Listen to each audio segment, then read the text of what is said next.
Eu queria lhe perguntar, o que é ser feliz? Se alguém lhe perguntasse hoje, Danilo, o que é ser feliz para você? O que você responderia? Pergunta talvez um pouco difícil, não? Talvez para nós respondermos assim, de lata, ou sem se preparar, ou sem de repente analisar algumas coisas, ou ter alguns critérios para responder essa pergunta. Simplesmente dizer o que é ser feliz é um pouco complicado. E não é uma complicação só nossa, mas acaba sendo uma complicação de todos os elementos, filosofia, antropologia, religião, e uma série de coisas vão tentando de alguma forma responder a essas perguntas. Até mesmo alguns cineastas fizeram alguns filmes em busca da felicidade, talvez tentando responder a pergunta o que é felicidade, ou o que é ser feliz. Ou talvez um outro filme, A Procura da Felicidade, que é diferente, mas talvez a essência ali, o objetivo é o mesmo. Sempre nessa busca de tentar entender o que é felicidade. E eu queria lhe dar alguns dados antes da gente olhar para a palavra de Deus. Numa pesquisa britânica, no final do ano passado, eles fizeram uma experiência com pelo menos 34 anos, com pelo menos 9.000 pessoas. E ao analisarem essas pessoas, eles descobriram que o dinheiro é um dos últimos da lista para trazer felicidade. Então aquela proposta, a gente sempre diz que o dinheiro traz felicidade, segundo essa pesquisa britânica, não traz. Não é um dos ingredientes dessas pessoas que foram analisadas. O que eles colocaram, e o top dessa pesquisa diz que a saúde emocional na infância é o que produz felicidade. Esse é o top das características que eles colocaram ali. Também consumo traz felicidade, um pouco aumenta. Amigos traz felicidade, segundo alguns pensadores. E uma outra pesquisa já nos Estados Unidos, uma pesquisa da Universidade de Harvard, eles diziam que, e essa pesquisa foi feita um pouco mais de tempo, quase 80 anos, e eles analisaram pelo menos 800 pessoas especificamente. E eles chegaram à conclusão de que algumas coisas eles precisam para serem felizes. Como é que eu posso ser feliz? E algumas dessas situações eu queria listar para você, talvez ser coincidência. A habilidade de formar bons relacionamentos é o primeiro do tópico. O segundo, estar apto a ser social. Uma pessoa que tem mais facilidade de ser sociável, ela tem a tendência a ser muito mais feliz do que os outros. Não abusar do álcool. Olha que interessante. Conseguir uma boa educação. Ter relacionamentos estáveis. Isso requer não só família, mas inclusive relacionamentos de namoro, de casamento. Não fumar. Faz parte do tópico deles. Praticar exercícios físicos. E no último da lista que eu coloquei, manter o peso corporal saudável. Essa é a pesquisa da Universidade de Harvard. Mas também um sociólogo holandês, Ruud van den Hoven, estou bem de linguagem, vocês viram como é que eu estou falando, né? Esse sociólogo holandês, ele vai um pouco mais específico, aí inclui eu e você. A intenção dele é investigar e fazer pesquisas para ver onde se vive melhor, em virtude da felicidade. Por exemplo, qual é o país para se viver com o melhor nível de felicidade? E aí eles vão colocando algumas listas, e eu puxei o Brasil está em nível de 0 a 10, 7,5 pontos.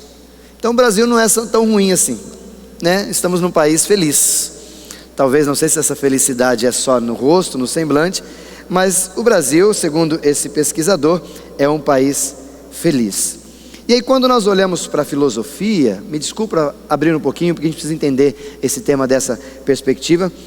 Na antiga filosofia grega, lá na Grécia, a própria palavra felicidade, eudaimonia, ela propõe um estado de alma, já dizia Aristóteles sobre isso, que é uma máxima virtude ou um jeito de viver, uma proposta de se viver, onde vai fazer com que eu e você tenhamos realizações interessantes para a vida. Segundo um filósofo um pouco mais contemporâneo, ele diz que felicidade é a realidade menos expectativa. A equação dele é felicidade igual realidade menos expectativa. E ele diz que isso é um adendo, já uma anedota da filosofia, o Cortella, que diz isso com muita tranquilidade, e ele vai soltar essas expressões dizendo que a felicidade não é algo permanente. E ele vai dizer também que a felicidade são episódios que fazem a gente chegar ao máximo naquele instante. Então talvez a felicidade da qual a filosofia trata, ela é circunstancial. Ela aparece, te deixa feliz, depois te deixa normal. E também ele diz que a felicidade não é uma euforia. Ela não pode ser preenchida por uma euforia. Como por exemplo, alguns, inclusive o Rock está aqui eufórico porque o Palmeiras ganhou do Corinthians, né? Então, os corintianos de plantão aí, né? Sinto muito eles dizer, mas acabou a invencibilidade de vocês, né? Hoje o Palmeiras ganhou, não sou palmeirense. Quarta-feira eu vou ter que dizer isso em virtude do São Paulo ganhar do Corinthians também, né? Mas abre aspas, mas o Rock está eufórico. Mas não quer dizer que ele está feliz. Ele está eufórico, ele está entusiasmado, ele está alegre, mas a felicidade de forma verdadeira ele não sente, porque talvez não é isso que promova a felicidade do Rock. Pelo contrário, né, meu querido Rock? Essa semana você e sua esposa, 28 anos de casado.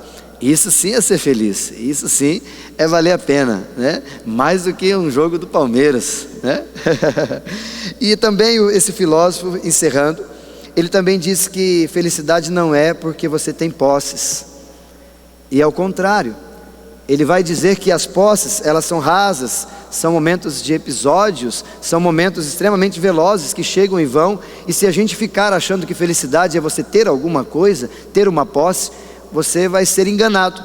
E além de ser enganado, você vai passar por um outro nível, que é a consumolatria, e você vai ser seduzido pela ansiedade de querer ter, e achar que está chegando perto da felicidade, você está se afastando da felicidade, porque você foi seduzido por um outro sentimento que não é felicidade.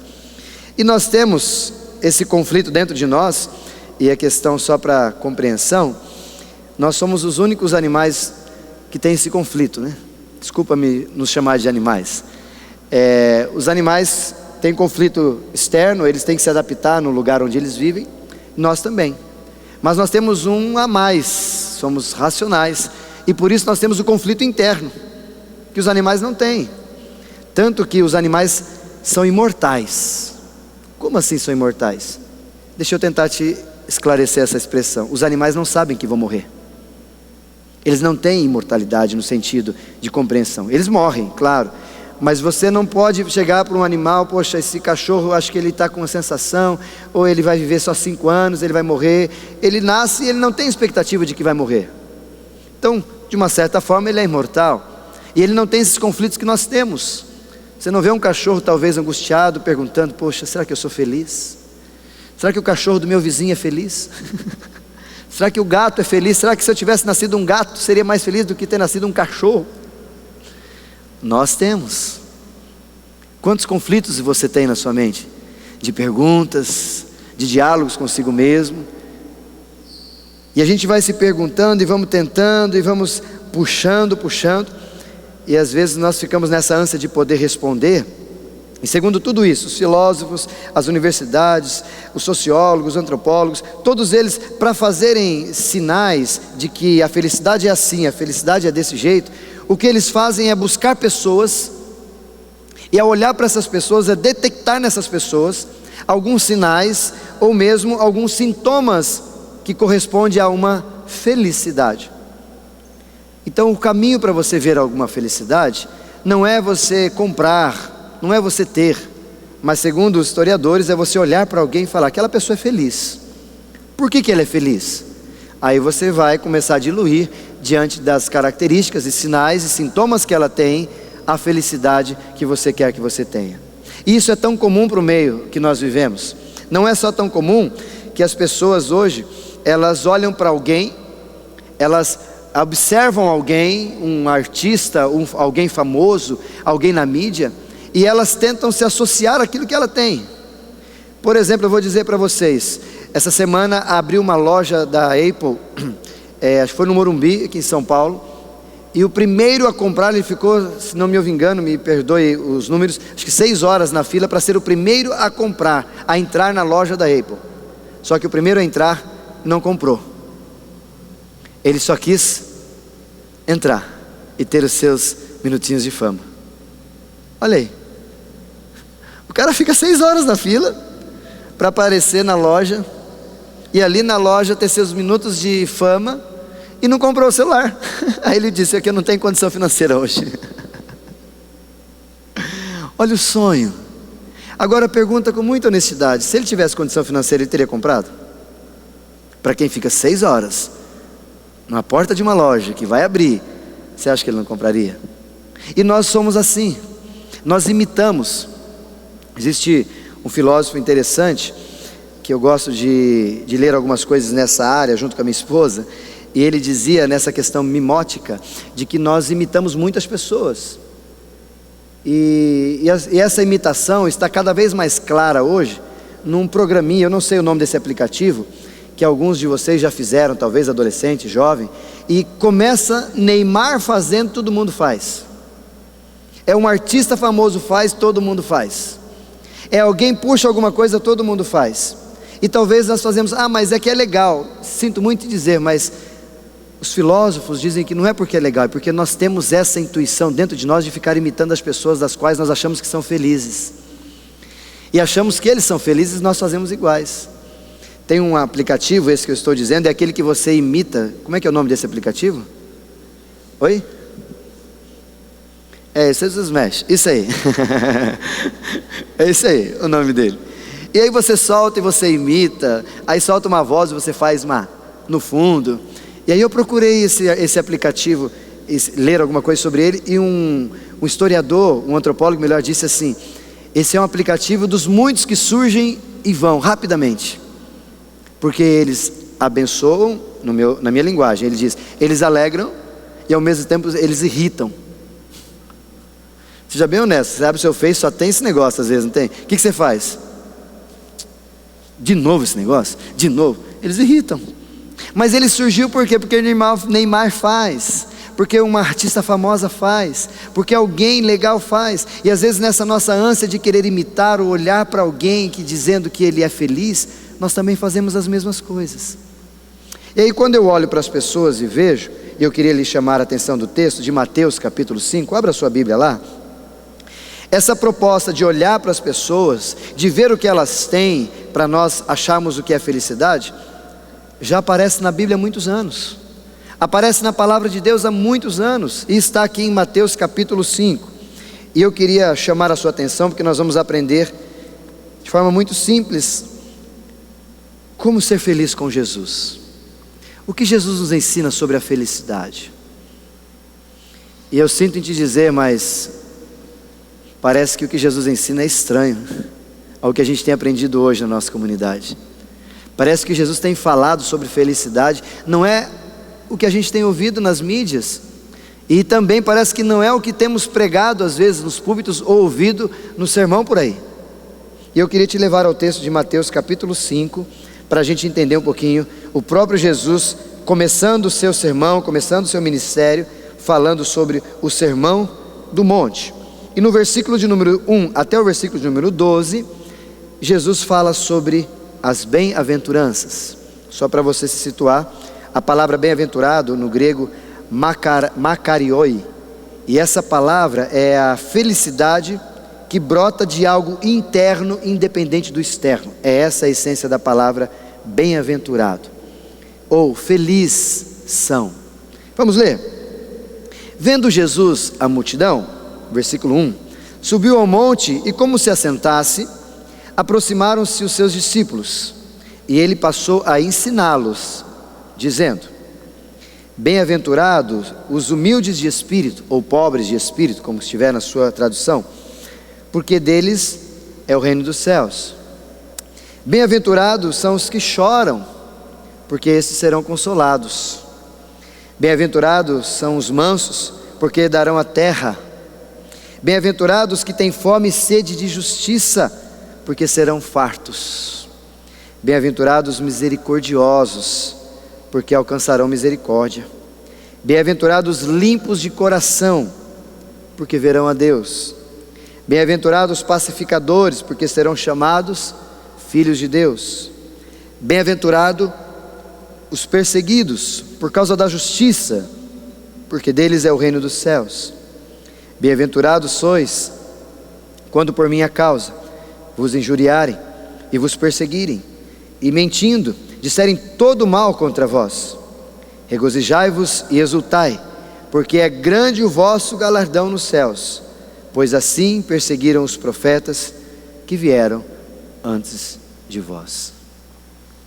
Se você trocar, e a minha sugestão para você ler esse texto, numa linguagem mais atual, seria: felizes são aqueles que são pobres de espírito.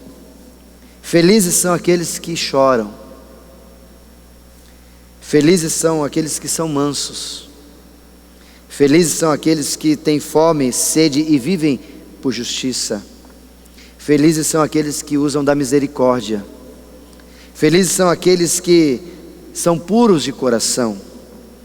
Felizes são aqueles que vivem, lutam e preservam a paz. Felizes são aqueles que, por algum motivo de injustiça, sofrem perseguições.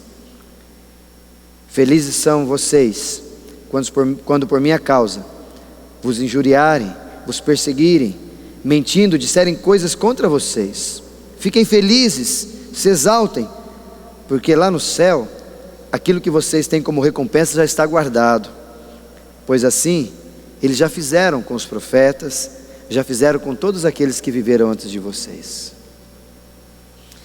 Esse é o Sermão do Monte, versículo de número 1 ao versículo 12, as bem-aventuranças. E eu queria colocar algumas considerações sobre isso, porque a palavra bem-aventurado ou felizes, ela aparece pelo menos 7 vezes no Antigo Testamento e 26 vezes pelo menos no Novo Testamento. Não só aqui, mas em outras porções também. Mas de forma sutil e não exatamente com essas letras, bem-aventurado, essa palavra no composto, mas ela aparece, como por exemplo, lá em Abacuque capítulo 3, versículo 17 ao 19, quando Abacuque na sua oração diz: ainda que a figueira não floresça, ainda que a vide não dê o seu fruto, e ele vai fazendo uma lista e ele diz: mesmo assim eu me alegrarei no Deus da minha salvação. Isso é bem-aventurado. Isso é a palavra makorioi. Isso é a palavra no grego, é uma essência da qual ele tem de felicidade, que independe daquilo que está ao nosso redor. É uma felicidade nutrida e projetada de dentro para fora e não de fora para dentro. Ou talvez como o próprio Paulo em Filipenses, no capítulo 4, versículo 11 até o versículo 13, quando ele faz a narrativa que ele passou por dificuldades, e no final ele diz: tudo posso naquele que me fortalece. Mesmo passando nessas situações eu posso, eu sou feliz, porque eu sei em quem tenho crido. Essa é a palavra, isso é bem-aventurado. E eu queria colocar algumas considerações. Primeira, que a verdadeira felicidade é um grande paradoxo aos olhos do mundo, segundo o texto que nós lemos, né? Porque ser feliz e chorar, não. Quem chora é porque não está feliz. Então todas essas listas que foram colocadas por Jesus é um paradoxo. E parece que abraçar o que ele repudia, o mundo manda repudiar. E fica naquela coisa antagônica. Parece que é diferente o ser feliz da palavra de Jesus e o ser feliz no dia de hoje. A verdadeira felicidade também não está nas coisas externas, mas nas internas. É o que o texto está dizendo, nós vamos explanar isso aí um pouquinho mais. E a felicidade também não é uma promessa para o amanhã, não é uma promessa para o futuro, mas é algo para o dia, para a realidade atual, para o presente. E eu queria lhe chamar a atenção, e nós vamos dividir um pouquinho esse texto em alguns momentos, para você entender como que é essa felicidade que Jesus está nos dizendo. Como que eu posso ser feliz à luz da palavra de Deus no livro de Mateus, capítulo 5, do versículo 1 até o versículo número 12. O caminho da felicidade, segundo Jesus, tem alguns degraus. E o primeiro degrau que eu queria lhe chamar a atenção está no versículo de número 3, que é o primeiro: feliz. Bem-aventurado ou feliz são aqueles que são humildes ou pobres de espírito, porque deles é o reino dos céus. Eu quero deixar só essa bem-aventurança, só essa felicidade nesse primeiro momento. A primeira ideia, o primeiro degrau que eu queria que você tentasse subir, para chegar à felicidade é ter consciência de quem nós somos e ter consciência de quem Deus é. Como assim, Isaías? Onde está escrito isso? Quando o texto diz, felizes são os pobres de espírito, ele está querendo dizer para nós, é aqueles que entendem a sua necessidade, entendem que nada são, entendem que eles precisam de alguém, e se não for alguém, ou o próprio Deus neles, eles simplesmente são pobres de espírito.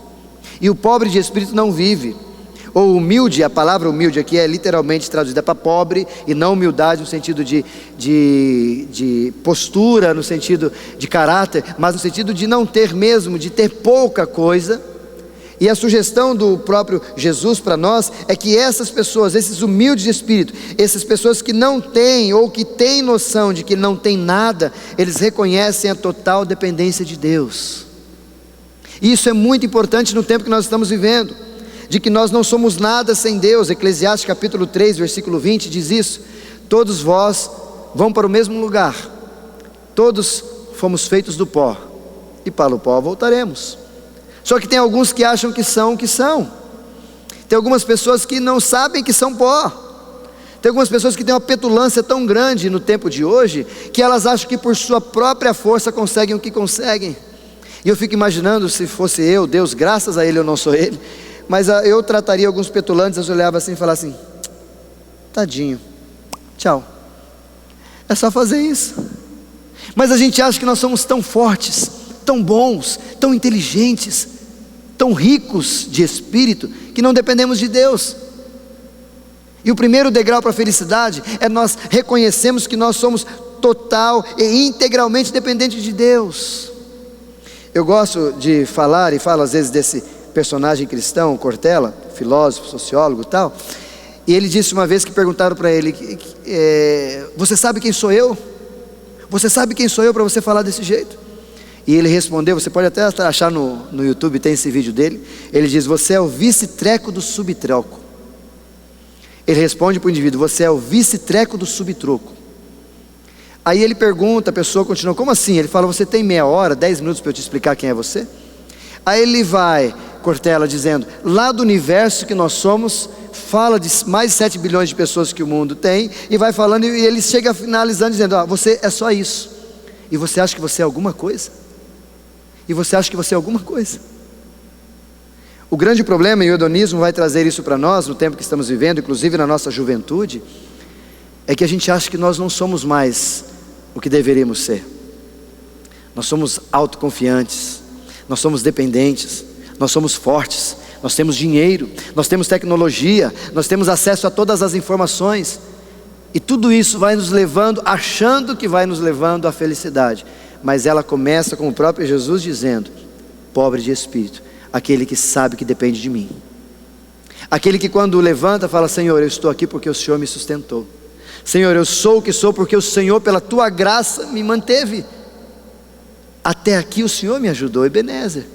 Mas infelizmente nós temos essa petulância de achar que nós não somos. Por isso essa primeira ideia que eu queria que você pensasse, o primeiro degrau da felicidade, está em você saber que você é criatura e que Deus é o nosso Criador, e que sem Ele nós não somos nada.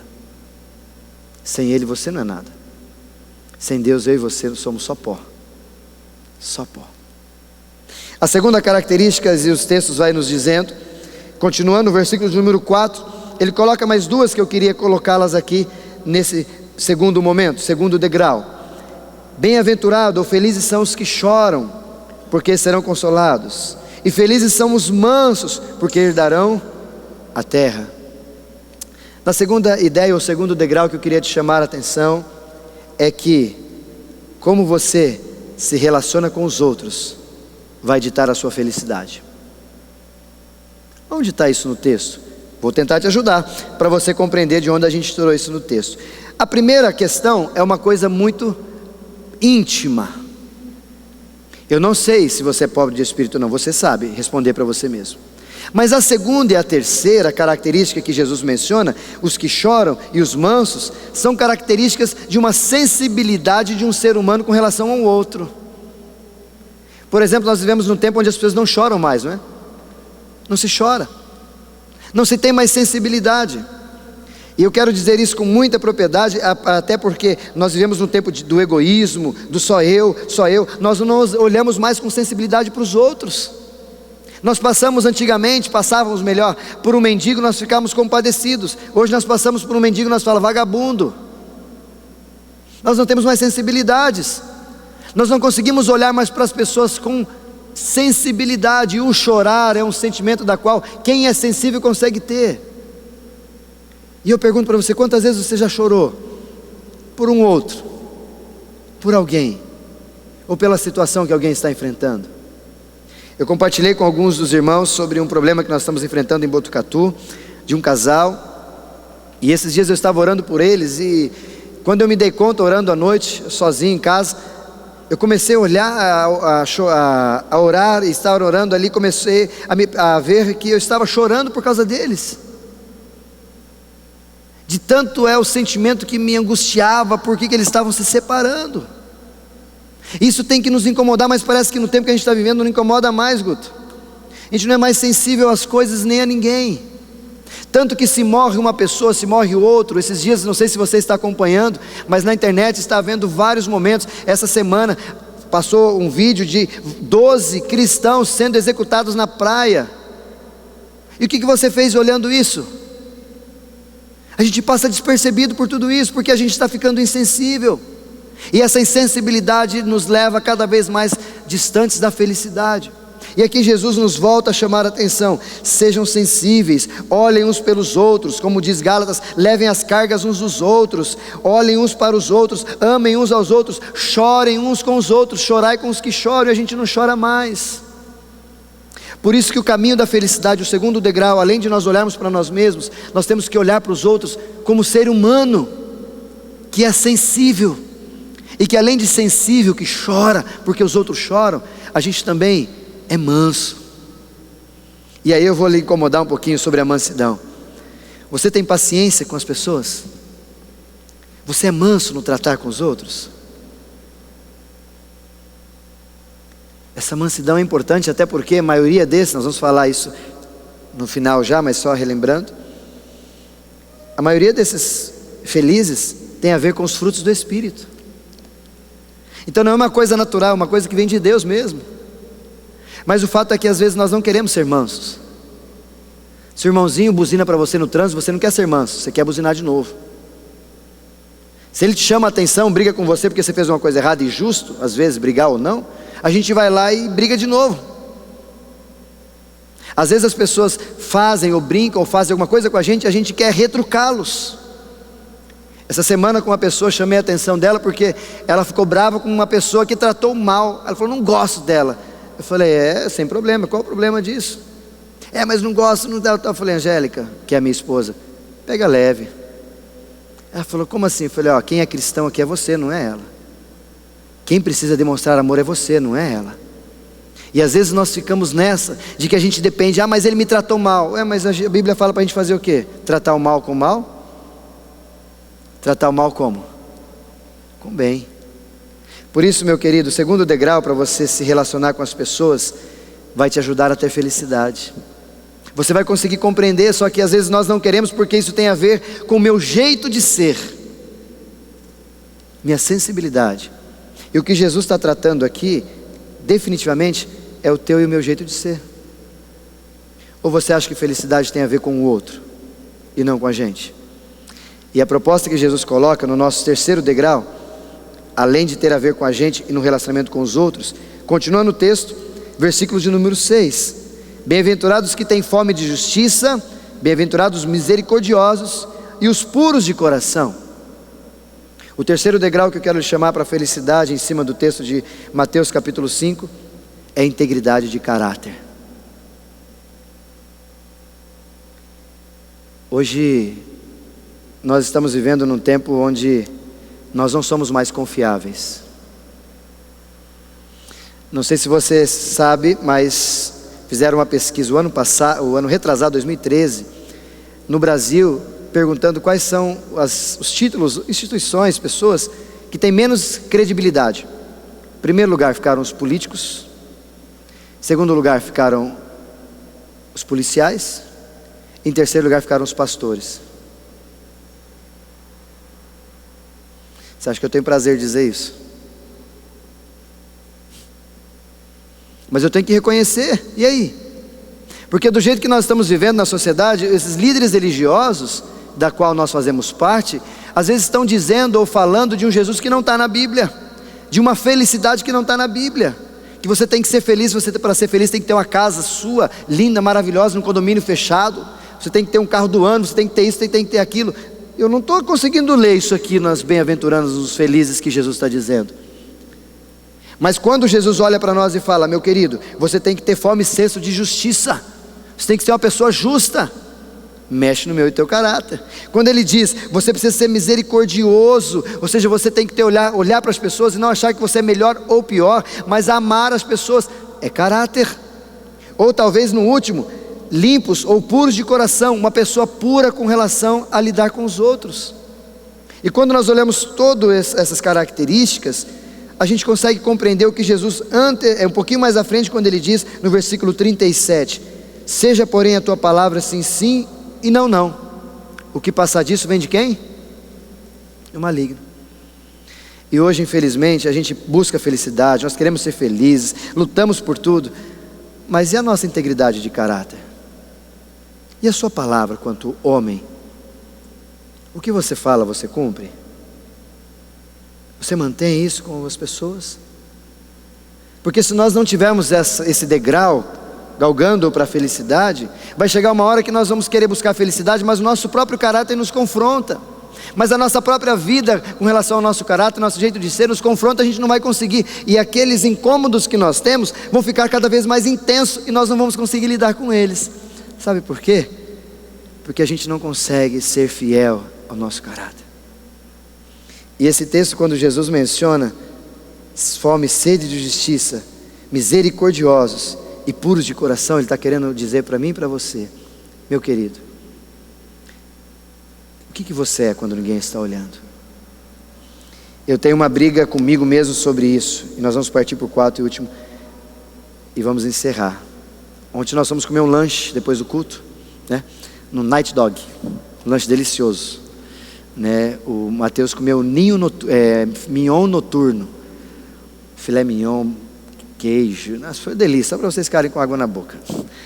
Eu comi um de frango delicioso, fui lá pagar, e eu aprendi isso com meu pai, a partir de Cristo, na vida do meu pai na minha vida, e eu cheguei lá, fui pagar o rapaz, e ele fez o cálculo lá. Aí eu falei: meu amigo, está errado, porque quando você vai pagar, quando o seu dinheiro está meio assim, você já sabe antes de chegar lá, quando você vai pagar, né? Não sabe? O dinheiro está bem acertadinho assim, então você já sabe quanto vai gastar, esse aqui. E eu sabia exatamente quanto ia dar o valor. E eu cheguei lá para ele no balcão, aí ele fez a conta, tal, deu tanto. Eu falei: não, mas meu lanche é de frango, tal. Falou: isso. Eu falei: não, mas peraí, tem uma coisa errada, amigo. Ele olhou, e ele começou a olhar para mim com olhos estranhos, assim, do tipo: está desconfiando de mim? Você acha que eu estou te roubando? E aí eu olhei, ele falou: não, está aqui, o valor é esse.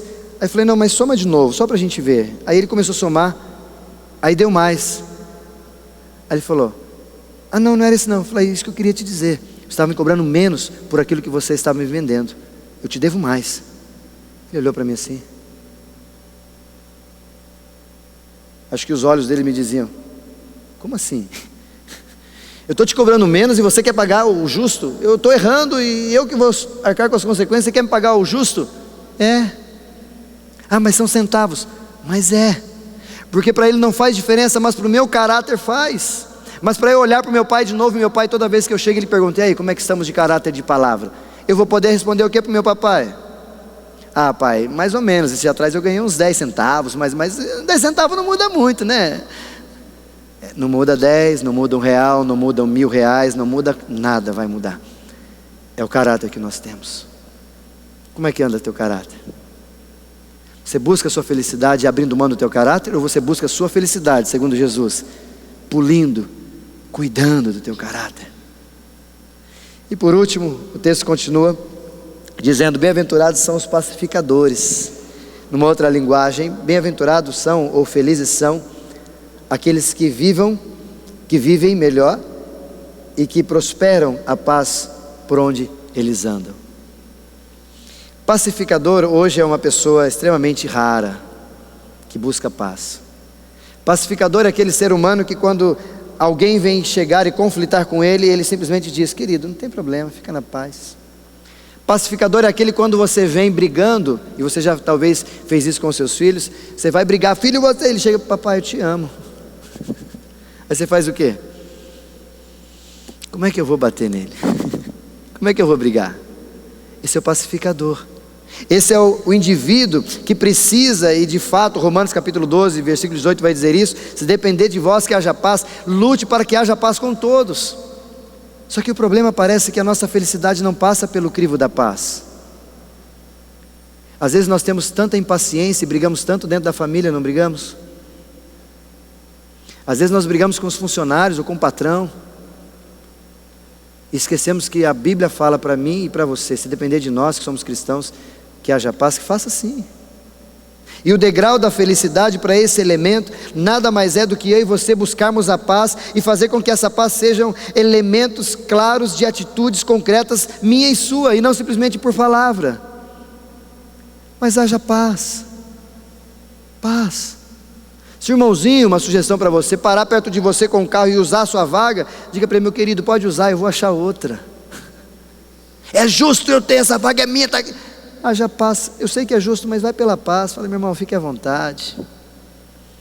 Se a comida está fria, está ruim, mas é justo, eu paguei, vai pela paz. Senhor, esquenta essa comida no meu estômago, vai ser uma delícia. Brigue por pouca coisa não, meu irmão.